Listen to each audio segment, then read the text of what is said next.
Okay, so these are notes on endothermic and exothermic reactions. And we have tried to kind of take what we normally do over about a week in class and put it into a video, since we know that, for example, discussion doesn't flow as easily in the COVID classroom. So please though know, normally we do this over about a week and we talk about it a lot. We're still going to talk about it, and I expect that a lot of you will have questions. But please know this is normally one of the topics that we spend a ton of time discussing because there's so much abstract reasoning that people need to get. If you talk to any of your siblings who have taken biology with us, they will tell you that learning about endothermic and exothermic reactions can be pretty challenging. So endothermic and exothermic reactions have to do with energy. And we're going to start with a really good definition of energy. That definition being energy is the stuff that stuff has that makes things move or change. So that doesn't sound real spiffy or technical or anything like that, but it really, at the end of the day, is a good description of what energy is, right? Energy is not matter. You can't hold it. You can't like stuff it into something. It doesn't take up space. It's not made of atoms, but we're all well aware of things that have energy, right? We know a light bulb has energy. Somebody running has energy. A warm turkey has energy. So we are very used to identifying energy when it's there, but it's really hard to explain what energy is, right? So we're going to define it as energy is the stuff that stuff has that makes those things move or change. Okay, whether it's turning on a light bulb, moving from place to place, or heating up. So this should be a little bit of review, but we know that sometimes seventh grade seems like a long time ago, and also there was COVID. So there are two main types of energy. One is potential energy and the other is kinetic energy. Potential energy is the stuff that is being stored to be used later. So whether that is these skiers that are storing energy as they go up the hill so that they can ski down later, or compressing a spring. Another one is drawing a bow and arrow. And then chemical potential energy, which is stored energy that is released through chemical reactions. That's what we're going to focus on in biology, okay? So we know, for example, if we eat a hamburger, it allows us to move around, and moving around is moving or changing. And so there's got to be stuff in that hamburger that then is allowing us to move around. So that we would say, right, that's stored energy. Kinetic energy is stuff that's being used currently, like you are currently skiing down a hill. You are a soccer ball that has been kicked. You are a light bulb that is turning on and emitting light. These are all examples of kinetic energy. And then just to clarify, you can have both at the same time. So for example, if I am a soccer ball being kicked, I am moving, so that's kinetic, but I have the potential to keep moving later. Later could be a millisecond from now. So that's also potential. So you can have both at the same time. So let's talk then a little bit about chemical reactions, okay? Chemical reactions involves breaking bonds and making bonds, okay? And so energy is required to break bonds. Energy is required to break anything. If I break a table, I need energy in order to do that. Different bonds require different amounts of energy to break them. Energy is released when bonds form. So just like clapping your hands, think about two atoms coming together. There's a release of literal energy. In that case, it was sound, but when atoms come together, there's a release of energy. And then different bonds release different amounts of energy when they form. So in all reactions, bonds are broken and formed. And so all reactions require and release energy, but not necessarily in equal proportions. Reactions that require less energy than they release are called exothermic. They are overall releasing energy into the universe. Reactions that require more energy than they release, those are called endothermic. They are sucking energy in from the universe, more or less.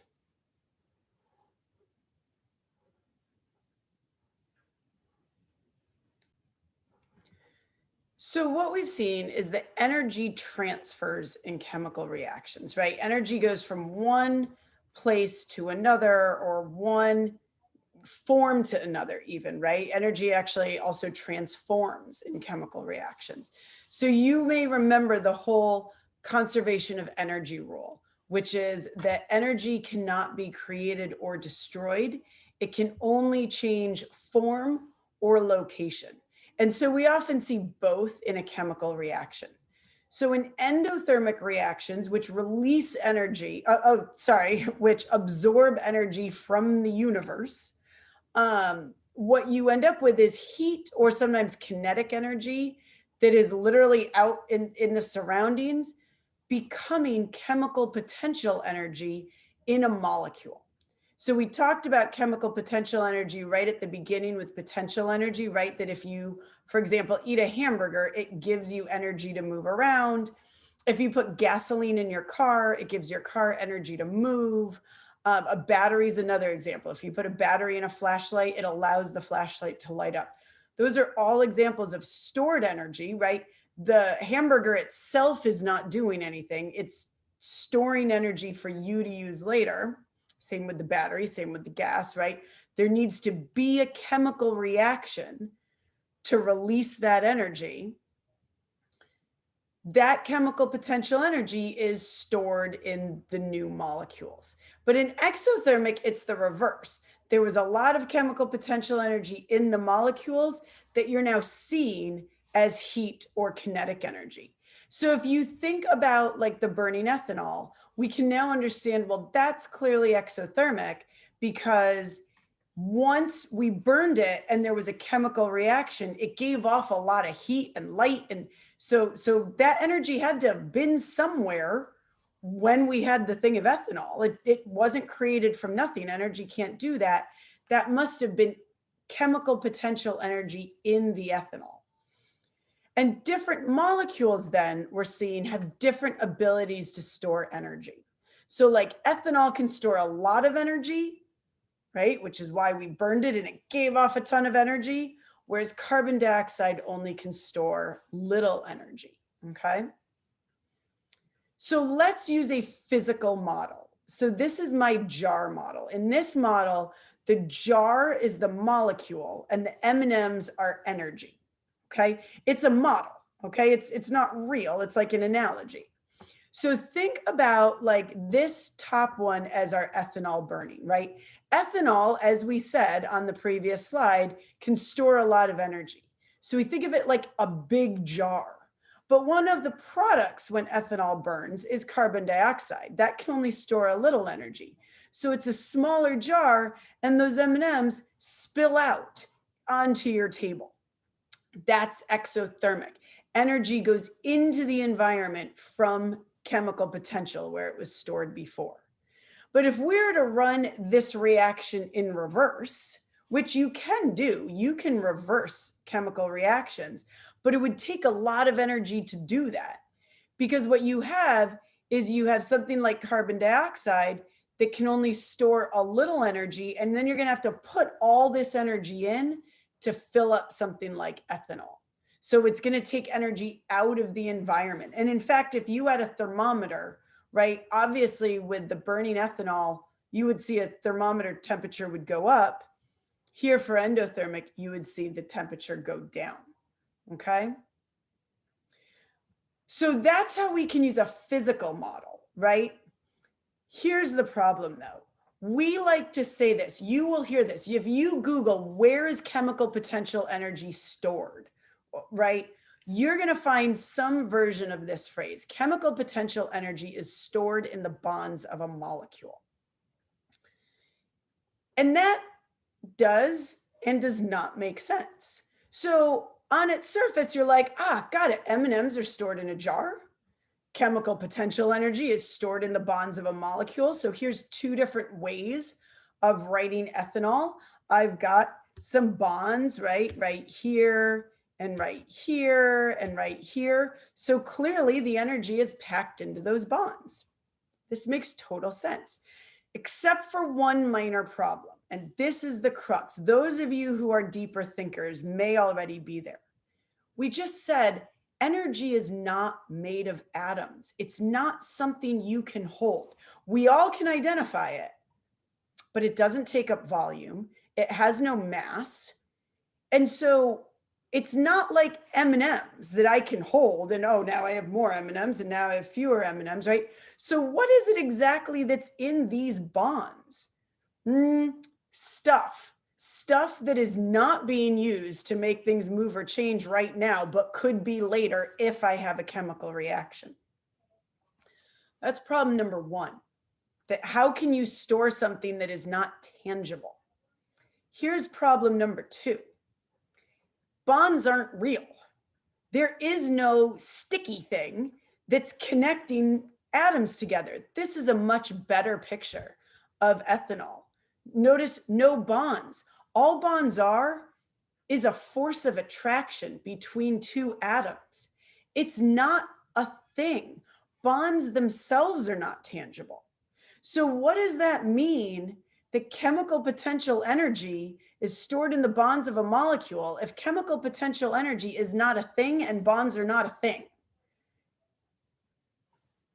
This is where it gets really confusing. And that's why the physical model can help understanding this, right? That can help us understand where the energy goes as long as we understand that that's not quite what's going on, right? Here's a mental model. This has really helped a lot of my students. Here's the mental model.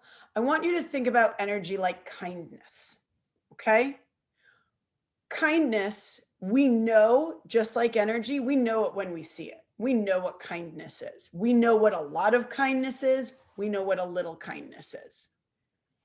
But we can't see it. We can't hold it. We can't, like, you don't have a box of kindness in your closet, right? So I want you to think about energy as kindness. This is my friend, Miss Ahmed. She teaches 7th grade. Some of you may know her, okay? Miss Ahmed, I see as an incredibly kind person, okay? Now, how do I know this, you might ask? Here's some of my evidence. She comes over to eat lunch with me when school is in session, of course, right? She listens to me vent when I have a bad day. I can text her and be like, hey, can I just vent to you? And she listens, very non-judgmental. And when she noticed I liked candy-covered fennel seeds, she gave me my own container of candy-covered fennel seeds.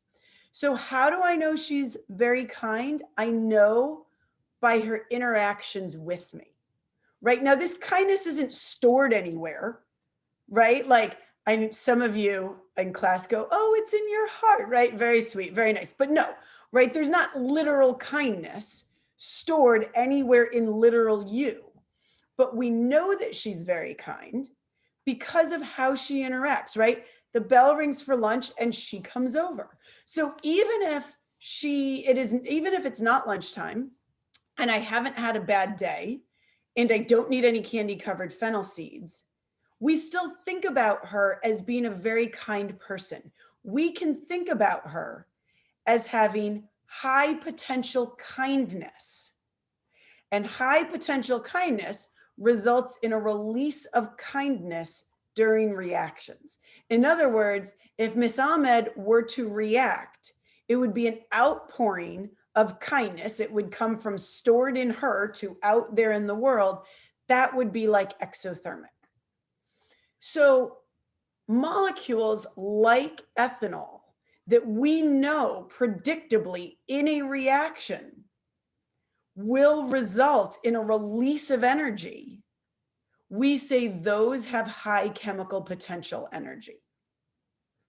Doesn't matter where it's stored or what it is. We know time and time again, we're going to react to ethanol and there's going to be more energy out than was put in. And we're going to call that exothermic. So we're going to say ethanol has high chemical potential energy.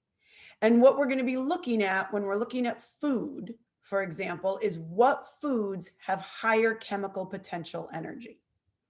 Where that energy is stored, what it is, who cares? This is a model that we can use. And we can use this really energy, saying energy itself is a model. And we can, but we know what it is. We know when we see it, and we know when there's a lot of it stored. We're not going to worry so much about where and when. Because here's the problem. If you start thinking that energy is actually stored in bonds, that it must mean that breaking those bonds, the energy falls out, right? If I break a jar of candy, the energy falls out. But we just learned that when you break bonds, it requires energy because you're breaking something. So that's where these models start to conflict a little. So let me give you some really mathematical examples, those of you who like your math, okay? So an endothermic reaction, if you take water and you run an electric current through it, you can break it up into hydrogen and oxygen gas, okay? That's endothermic because I have to put a ton of energy in, right? I just said I need to run an electric current through it. That whole thing overall requires 483.6 kilojoules of energy. We can quantify how much energy that is taking out, meaning it takes 483.6 kilojoules more energy to break up the water than is released when my hydrogen and oxygen form. Okay, we can also see this with a physical example. Melting a 5-gram ice cube requires 1.7 kilojoules of energy. If I want to melt an ice cube, I got to put energy into it. Okay. Interestingly enough, on the flip side, we simply reverse the same reaction. It releases that much energy. Okay. In other words, when water forms, it releases 483.6 kilojoules more energy than it took to break apart the hydrogen and oxygen. And the same thing with the freezing water then, right? If we freeze water, that's going to release, let go of 1.7, oh, this should say kilojoules, not grams. Whoops, kilojoules of energy. Yeah, I was gonna cross it out. I don't know if it's worth it. There we go, kilojoules instead.